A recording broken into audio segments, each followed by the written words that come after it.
এই যে দেখেন কত সুন্দর হয়েছে দেখেন।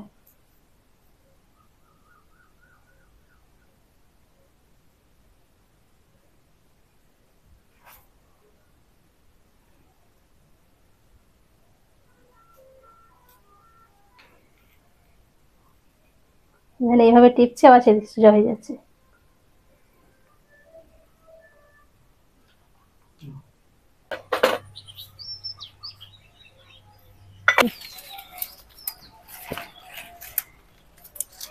কি করবো, অনেক কটা গাছ আছে এদিকে, ওইটা আবার সাদা সাদা হয়ে যাচ্ছে। থাক, ভালো লাগছে দেখি। আসসালামু আলাইকুম, মেহেক কিচেনে আপনাদের সবাইকে স্বাগত। আজকে আমি কোনো রকম ডিম, বাটার, ওভেন ছাড়াই খুবই সহজভাবে 1 কাপ গরম দুধে সুজি আর আম দিয়ে দারুণ মজার বাটি কেক বানিয়ে দেখাবো। আর এই কেকটা যদি একবার খান তাহলে মানে প্রতিদিনই বানাতে ইচ্ছা করবে, এত বানানো সহজ আর খেতেও কিন্তু দারুণ মজার। বাচ্চাদেরকে স্কুলে টিফিনেও দিতে পারবেন। আমাদের খেজুর গাছগুলো দেখেন এবার দিনের দিন কেমন বড় হচ্ছে। এই যে এবছর খেজুর এসেছিল কিন্তু ঝরে গেছে।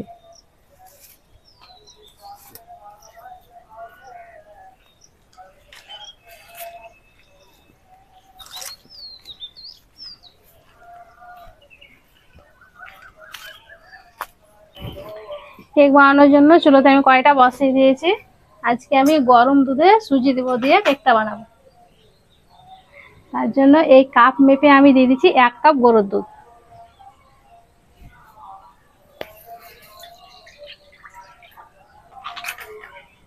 এই দুধে দিয়ে দেবো এবার 2 চামচ দেশি ঘি।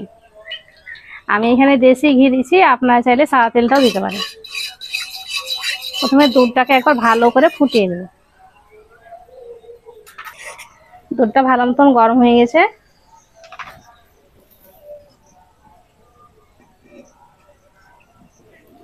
নামিয়ে বাটিতে ঢেলে নিই।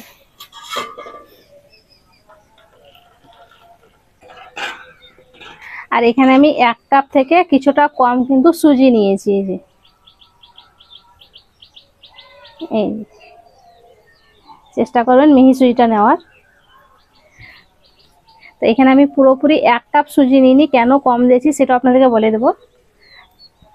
আর এখানে কিন্তু গরম দুধ আছে, এবার দুধে অল্প অল্প সুজি দেবো আর এইভাবে নাড়তে থাকবে।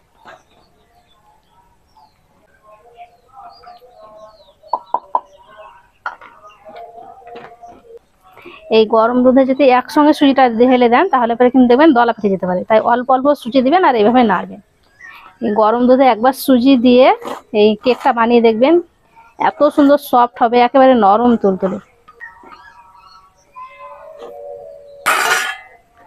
এটা আমি ঢাকা দিয়ে রেখে দিচ্ছি, এই ফাঁকে এবার বাকি কাজগুলো করব। একটা বাটিতে আমি শুকনো উপকরণটা চেলে নিব। এই যে 1 কাপ থেকে আমি কিছুটা কম সুজি নিয়েছিলাম, তার জন্য এখানে ময়দা দিয়ে দেবো 4 চামচের 4 চামচ। 4 চামচের 1 চামচ নিয়েছি। এই যে এই 4 চামচের 1 চামচ বেকিং পাউডার, হাফ চামচ খাবার সোডা মানে বেকিং সোডা, 1 চিমটে লবণ। সবকিছু একবার চেলে নেবো ভালো করে।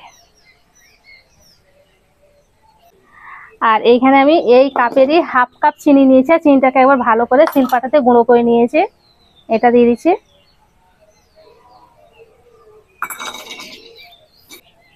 এবার ভালো করে মিশিয়ে নিব।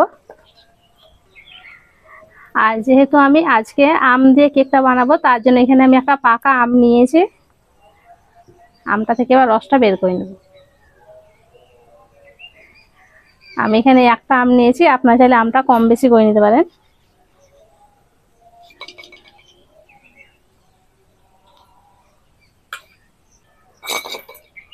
এইভাবে করে রসটা বের করে নিয়েছি, আপনারা চাইলে মিক্সিতে ওইটাকে একবার পেস্ট করে নিতে পারেন।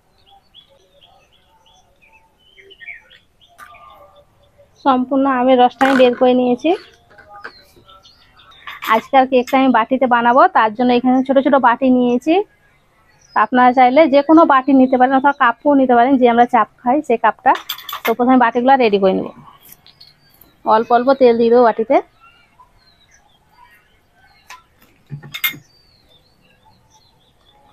তেলটা ভালো করে এভাবে লাগিয়ে নিতে হবে।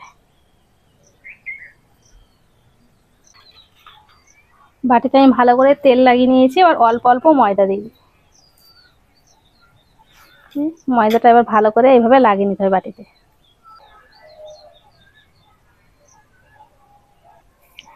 বাকি যে ময়দাটা থাকবে ভালো করে ঝেড়ে দিতে হবে।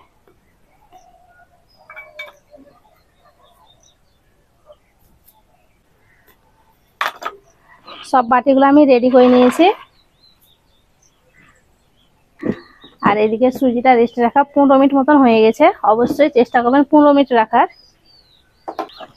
সুজিটা কিন্তু একেবারে নরম সফট হয়ে গেছে। এই যে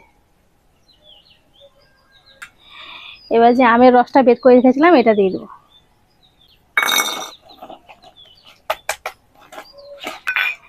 এবার দিয়ে দেবো চা চামচের 1 চামচ ভিনিগার। আমি এখানে ভিনিগার দিচ্ছি, আপনারা চাইলে টক দইটা দিতে পারেন অল্প।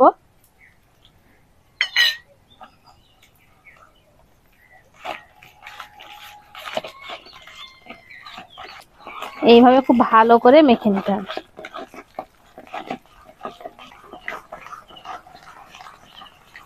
প্রথমে সুজি আর আমের মিশ্রণটাকে দিয়ে খুব ভালো করে এইভাবে ফেটে নিতে হবে, যাতে সুজিতে কোনো রকম গোটা না বেঁধে থাকে। এই অল্প একটু আমি এই আমের বাটিতে পানি নিয়েছি, দিয়ে দিচ্ছি। আর পানিটা কিন্তু এখন নর্মাল পানি আছে।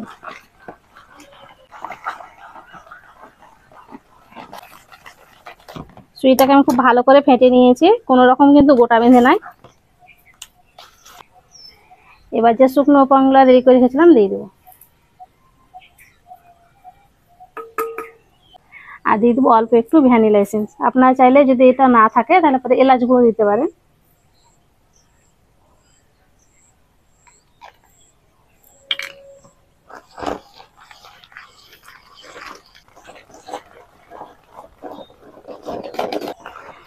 খুব ভালো করে আমি ফেটে নিয়েছি।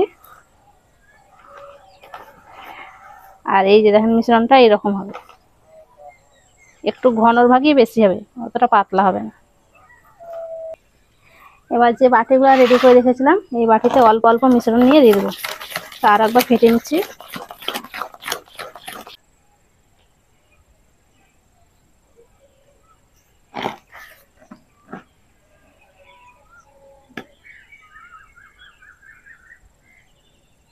বাটি ভর্তি করে কিন্তু মিশ্রণটা দেওয়া যাবে না, অল্প অল্প একটু ফাঁকা রেখে দিতে হবে।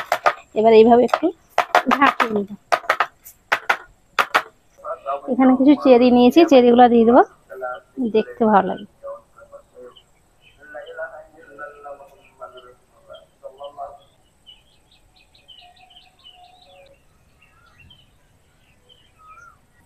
বাটিগুলো আমি এইভাবে রেডি করে নিয়েছি।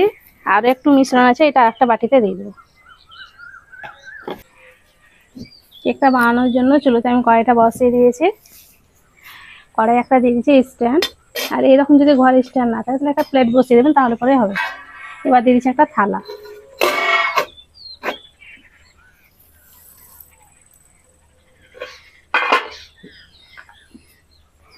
এবার যে বাটিগুলো আমি রেডি করেছিলাম সব বাটিগুলো বসিয়ে।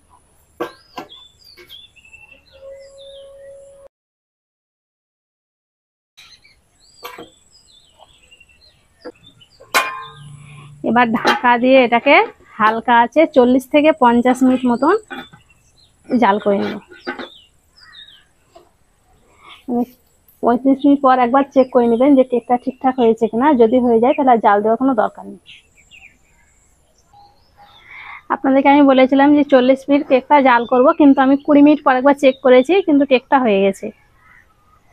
এই যে দেখেন, আর ফুলে কতটা মোটা হয়ে গেছে। আর কাঠি দিয়ে এইভাবে চেক করে নিতে হবে, কাঠিটা যেন পরিষ্কার বেরোচ্ছে। এই যে, আর চেষ্টা করবেন সবসময় হালকা আছে কেকটা করা, তাহলে কেকটা ভালো হবে।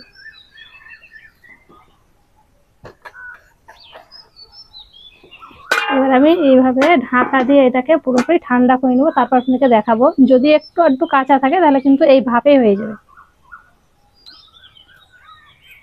এবার কেকগুলো বাটি থেকে বের করবো।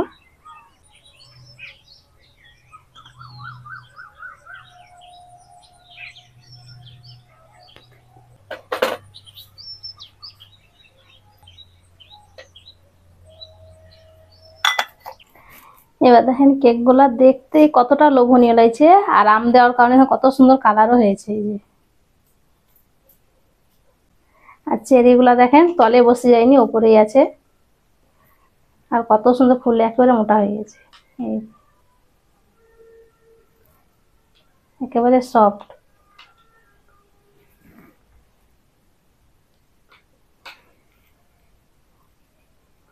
এইভাবে টিপছে আবার সেদিকে সোজা হয়ে যাচ্ছে।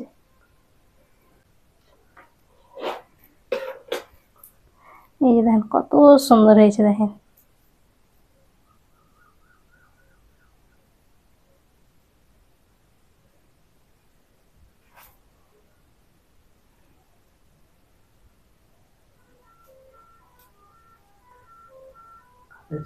আর তল দিকটা দেখেন একটু পুড়ে যায়নি, কত সুন্দর হয়েছে।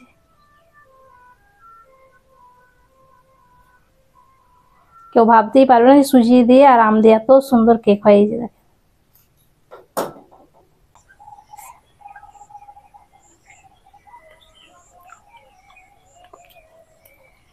শুধুমাত্র একটা পাকা আম আর 1 কাপ সুজি দিয়ে এত সুন্দর কেক হয়, তাও আবার কোন রকম ডিম ছাড়া, একেবারে সফট নরম তুলতুলে স্পঞ্জি। একবার বানিয়ে খেয়ে দেখবেন, তারপরেই বলবেন এতটা টেস্টি এটা। এইভাবে বানিয়ে বাচ্চাদের স্কুলে টিফিনও দিবেন, বাচ্চাদের মজা করেই খাবে। আশা করছি আজকের এই কেকের রেসিপিটি আপনাদের অনেক ভালো লেগেছে। ভালো লেগে থাকলে প্লিজ লাইক কমেন্ট শেয়ার করবেন, আর আমার চ্যানেলটি অবশ্যই সাবস্ক্রাইব করবেন। সবাই ভালো থাকবেন, সুস্থ থাকবেন, ধন্যবাদ।